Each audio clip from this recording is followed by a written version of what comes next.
Fala, fala galerinha da Fox! Hoje iniciamos uma série de vídeos que vão falar um pouquinho sobre o planejamento dos times, com retrospectiva, o que os times vão buscar no mercado e também aí uma projeção do que vai ser segundo semestre pós-mundial aí do Campeonato Brasileiro. Antes de eu falar o time que a gente começa hoje, já ativa o sininho, se inscreve aí na Fox, fortalece pra gente continuar trazendo mais vídeos, mais informação e opinião pra vocês. E você já me conhece, eu não tenho muita papa na língua, aqui é pra gente bater um papo. Então você tá faxinando a sua casa, você tá lá, sei lá, tomando banho, lá ele, não é pra tanto, né? Ou você tá jogando um videogame, coloca aí no YouTube e vamos debater. Você colocando aí, ouvindo, depois você vai lá nos comentários e vê se você concorda ou não. Combinado? Então vamos lá. Para começar logo de vez, sem mais delongas, a gente vai falar hoje do meu time do coração, o Corinthians. Muita gente aí especulando, vai vir contratação, não vai, e hoje a gente vai tirar isso aí um pouco a limpo e também as minhas opiniões aí sobre como tá esse time. Então pra gente iniciar, vamos lá.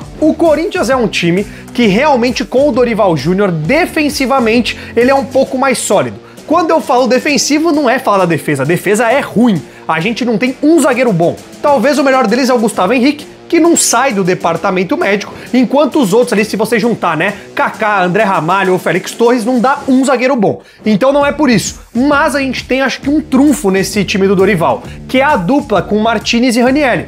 Você pode gostar ou não deles, mas na minha opinião e pelo que a gente vê o time jogar, quando esses dois estão juntos jogando, o Corinthians tem muito mais compactação no meio de campo e a defesa sofre menos, chega menos bola e quando chega também a gente tem a sorte de ter o Hugo Souza fechando o gol. Mas basicamente a gente vê que ainda é um sistema a melhorar. Mas desde a chegada do Dorival, a gente vê que essas bolas chegam com menos constância, apesar do time ter piorado no sistema ofensivo, que com o Ramon Dias era algo que fluía melhor, ainda mais quando tinha o quarteto, Garro, Yuri Alberto, Memphis Depay e André Carrillo. Quando esses quatro estão em campo, vai sair coisa boa, porque você precisa no final de um deles inspirado para a bola entrar na rede. Só que aí a gente vê mais um questionamento, né? O Dorival Júnior. Como que um técnico que fez um bom trabalho no Flamengo, apesar de não jogar muito bem, no São Paulo a mesma coisa, fez um bom trabalho e não jogou muito bem do ponto de vista de resultado, por que ele não tá conseguindo repetir isso no time do Corinthians?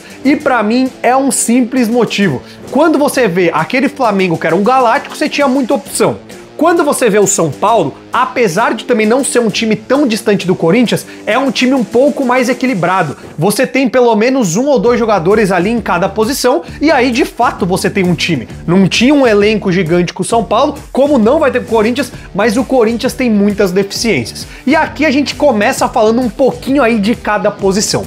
Começando pelo gol, a gente não tem muito o que se preocupar. Hugo Souza, goleiro absoluto, goleiro de seleção brasileira, tudo em paz. Aí a gente vai ali pro sistema defensivo na lateral direita. Você tem o Mateuzinho, que pra mim é um lateral para compor elenco. Em nenhum momento ele pode ser titular. Inclusive, a surpresa foi o Fagner ter ido pro Cruzeiro e tá jogando bem. Mas aí tem um pouco a ver com o ambiente, o Cássio também reclamava. Talvez se o Fagner retornar pro Corinthians, ele não seja tão efetivo assim. A torcida não aguenta mais ele, não quer nem ver ele pintado de ouro, apesar de ser um ídolo do clube. Mas beleza, então já é uma posição que a gente dá um plim-plim aí pra reforçar. E para a vaga de titular. Aí vamos pra zaga, que pra mim é o pior setor do Corinthians, né? A gente tem o João Pedro Tchoca, que pode ser negociado, que o Corinthians precisa arrecadar. Tem o André Ramalho, que ele não voltou, aquele André Ramalho de 2024. Temos o Félix Torres, super valorizado, custou mais de 30 milhões de reais. Temos também o Kaká, que, meu Deus, eu não sei o que o Corinthians viu nele. O cara tava naquele time rebaixado com o Cruzeiro e depois do time rebaixado com o Atlético Paranaense. E era de um time do Japão que nem titular era. Não dá pra entender esse tipo de contratação. Deve ser algum combinado com o empresário, não é possível. E aí você tem o Gustavo Henrique, que esse sim é o mais lúcido, mas tem que estar bem fisicamente. Ele não consegue jogar. Ele joga 2, 3 jogos, machuca, né? Então fica um pouco difícil. Então nessa posição, se a gente pensar o que o Corinthians precisa, depois a gente vê o que é possível, o Corinthians precisa de 2 zagueiros. Um titular e o outro pra compor o elenco, mas que vá disputar a vaga com o Gustavo Henrique. Já na lateral esquerda, essa vai ser um pouco mais polêmica. Eu não acho que precisa de reforço. Ah, mas a gente não tem ninguém como o Flamengo tem o Alexandre, o Palmeiras tem o Piquerez, beleza, mas olha esses times.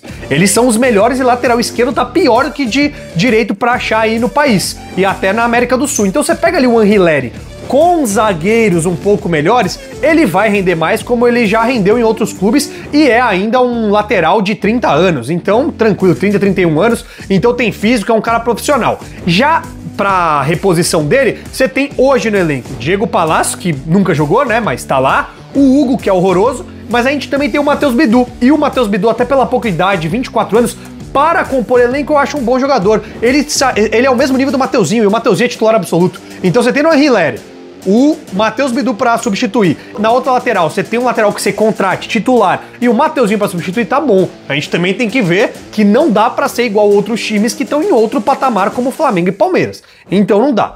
Agora vamos pro meio de campo. O meio de campo é outro setor que eu acho que vai depender muito do como o Corinthians vai se movimentar no mercado.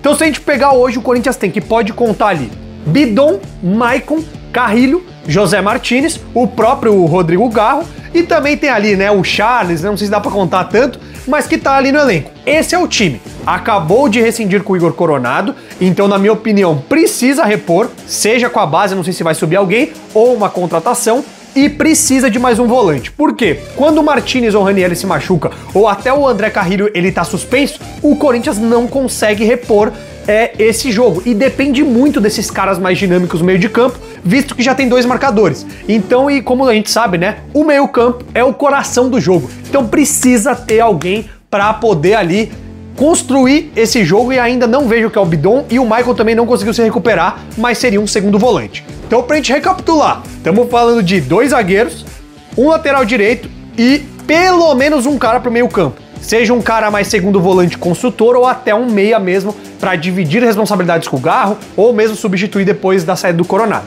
E aí, finalmente, temos o nosso ataque, né, do Corinthians. Então a gente tem, obviamente, nomes indiscutíveis como Yuri Alberto e como Memphis Depay. E hoje, com esse esquema tático do Corinthians e pelo que tá difícil contratar um ponta para mudar um pouco a tática, vai ter que jogar no 4-4-2. Vamos já deixar isso mesmo, não tem problema. Deixa jogar no 4-4-2, desde que você tenha algumas outras opções para variar essa tática. Então, por exemplo, hoje você tem o Memphis Depay e o Yuri. O Yuri é um cara muito físico, o Memphis um meia, um atacante mais armador ali, meio que meia. Ótimo. Então você tem essa combinação porque ainda tem o Garro. Maravilhoso. Só que aí você precisa mudar o jogo. Com quem você tem no banco de reserva? Thales Magno, que, meu Deus, é um bagre, joga nada. E você tem o Romero, que é um jogador operário. O Romero, ele é bom para elenco, né? Ele já provou isso várias vezes, ele é um cara decisivo, mas ele não consegue mais fazer aquela ponta. Então é outra posição muito defasada no Corinthians. Ninguém tá falando pro Corinthians ter um Roger Guedes, contratar um Biel Teixeira da vida, que a gente já vai chegar nesse tema, pra mudar o estilo de jogo. Não, mas pelo menos um cara desse no elenco e mais um menino, por exemplo, o Kaique, subindo da base, é necessário que tenha. Senão você fica refém de um esquema tático sempre. Não é ruim você ter um esquema definido como 4-4-2, losango, como o Corinthians joga. Mas só ter esse sistema, uma hora o adversário consegue já captar e você tem que mudar tudo, senão você já não é mais competitivo. Que é o que tá acontecendo agora com o Corinthians. Mas enfim, então se a gente fizer um batidão aí, o Corinthians nessa janela, no mínimo pra pensar em título, tá? Se pensar em, não vamos cair, ficar no meio da tabela, aí com esse time mesmo já vai. Mas não é isso que a torcida quer. Depois de ter ganhado um Campeonato Paulista em cima do Palmeiras, né? E ainda um time que tem uma das maiores folhas salariais aí da América do Sul, até o Coronado no elenco, ela era a 5ª maior folha. Então, se espera muito mais. Só que é um elenco desequilibrado. Mesmo tendo Dorival, você pode ter o Guardiola. Com o elenco de hoje, como tá, não vai ganhar nada. Então, se você pensar bem assim, né, e depois a gente vai aí filtrando, mas precisaria, se tivesse grana, 2 zagueiros, um lateral direito, pelo menos um no meio campo e precisaria de um atacante de ponta. A gente tá falando de 5 jogadores, que não vai vir. A gente sabe disso, o Corinthians tem uma dificuldade financeira gigantesca e não vai conseguir trazer 5. Porém, se a gente agora for pela ordem de prioridade, na minha opinião, então seria um zagueiro com status de titular. Esse não pode faltar. Precisa de um meia também, né? Seja ali para substituir o Garro ou até um cara que reforce bem, né? E daqui a pouco a gente pode falar de nomes. E aí um atacante pelas beiradas. Isso é o mínimo para o Corinthians poder tentar disputar, por exemplo, uma Copa do Brasil. Para o brasileiro já não dá, mas para a Copa do Brasil dá. Então seria o mínimo. Aí a gente pode especular alguns nomes de alguns zagueiros. Mas, por exemplo, um cara que eu gosto muito, que é um cara que já foi oferecido pro Corinthians, o Corinthians já foi atrás, mas se assustou com os valores. Tinha que se assustar com os valores do Coronado, que era 2 milhões por mês e não vai fazer nada. Jogador de YouTube. Agora, você pega ali o Gabriel Paulista, tô falando dele. Jogador ali que tava no Valência até ontem, um jogador de 32 anos, não é velho, e é um jogador que é nível europeu, jogador que se cuida. Então esse pra mim seria o nome da zaga. Acabou. No meio-campo, aí eu acho que teria algumas opções, né? Que podia aí ver por diversas formas, mas um cara que poderia ser repatriado é o Arthur, aquele mesmo que jogava no Grêmio, que passou ali por Barcelona, Juventus, Liverpool, não se conseguiu se firmar em nenhum lugar. É um cara que poderia fazer um contato por empréstimo, mais ou menos como fez com o Thales Magno, porque não dá pra comprar esse tipo de jogador. O Thales Magno 80 milhões, imagina o Arthur. Então esse cara mudaria.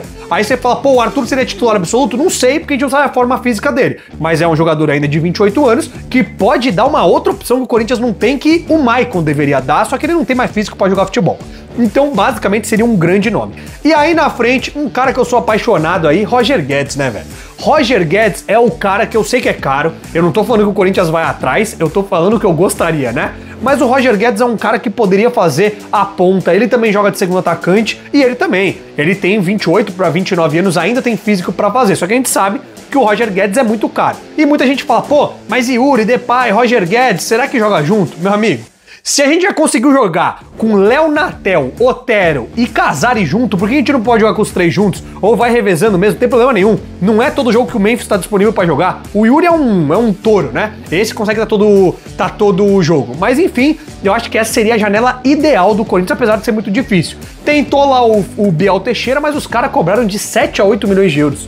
O Roger Guedes, que é muito melhor que o Biel Teixeira, e ali, pô, é 4 anos mais velho, não é absurdo, já rendeu muito mais o futebol brasileiro. Esse Biel Teixeira, que pra quem não lembra, jogou no Bahia e depois foi transferido lá pro Sport. Meu Deus do céu, tem que sair fora esses caras do Corinthians, porque se for pra pagar um valor desse, que você faça um time novo. 7 milhões de euros, na atual conjuntura do Corinthians, é 2, 3 jogadores que dá pra contratar. Pra pagar salário, sei lá. Aí os caras têm que ser criativos lá, Fabinho Soldado, pra eles conseguirem fazer isso. Porque vamos lá, pessoal, se a gente vê o cenário brasileiro, Palmeiras e Flamengo hoje, pensando no Corinthians, são inatingíveis. Então o Corinthians disputa com times como Bahia, Fortaleza, São Paulo, Internacional, né? Esses são os times, o próprio Fluminense, que agora no Mundial parece estar um patamar acima. E o Botafogo é o time incógnito, tá? Ele pode estar mais pro Palmeiras ou pro Flamengo, como ele pode estar mais pro Corinthians. Não dá pra saber porque a cada 6 meses muda o time. Mas enfim, o Corinthians então é um time que no máximo, com muita boa vontade, vai disputar o G5, mas no máximo, se contratar.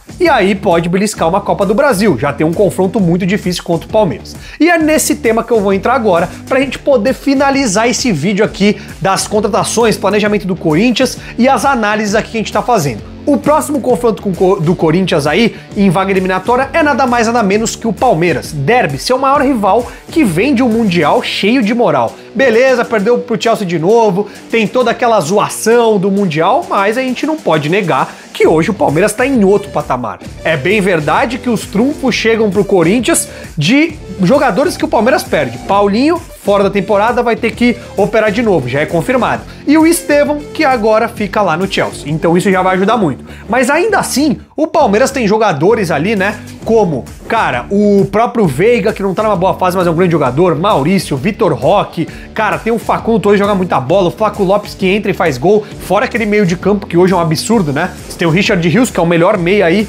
É ele e o Gerson, né? Os melhores meias do futebol brasileiro. Gerson já foi embora. Tomara que o Richard Rios não volte, que aí o Corinthians tem alguma chance. Mas o Corinthians realmente não tem ainda insumos pra competir com esse time, não. Em 2 jogos. Se for jogo único, é outra história.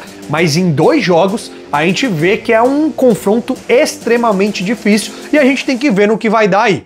Mas se a gente projetar mesmo, cara, a chance do Corinthians é realmente ganhar o jogo em casa. E aí fazer de tudo pra lá no Allianz Parque furar a bola, não ter jogo, porque senão não dá. O Corinthians não tem opções. O Palmeiras, o Abel olha pro banco, ele tem um cara ou outro pra colocar. O Corinthians ainda não tem nada. Então se a gente pegar os 2 times de hoje, eu diria, inclusive, que é um 70-30, 75-25 pro Palmeiras passar do confronto. Mas é óbvio. Clássico é clássico e vice-versa, a gente tem que ver. Nesse momento, eu não acredito na classificação do Corinthians, mas a gente pode ver após essa janela e vai ser um jogaço, né? Não tem jeito. É um clássico, o Palmeiras tá engasgado com o Corinthians, volta do Mundial, porra, precisando mostrar, o Abel aí sendo um pouco mais criticado também, precisando mostrar o trabalho dele até para renovar os contratos, o técnico aí mais longevo do futebol brasileiro, mas é isso. E no lado do Corinthians fica pro Dorival.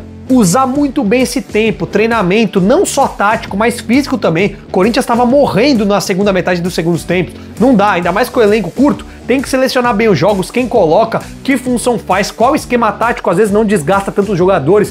Tem que ter, esse é o trabalho do técnico. Por isso que ele ganha mais de R$1 milhão para fazer isso. Beleza? Mas se você gostou de mais vídeos como esse, compartilha com a galera, comenta, ativa o sininho, que toda semana a gente vai fazer 2 vídeos aqui mais longos no YouTube, sempre nessa pegada. Opiniões, análises, contar algumas histórias aí de craques do passado, fechou? Tamo junto!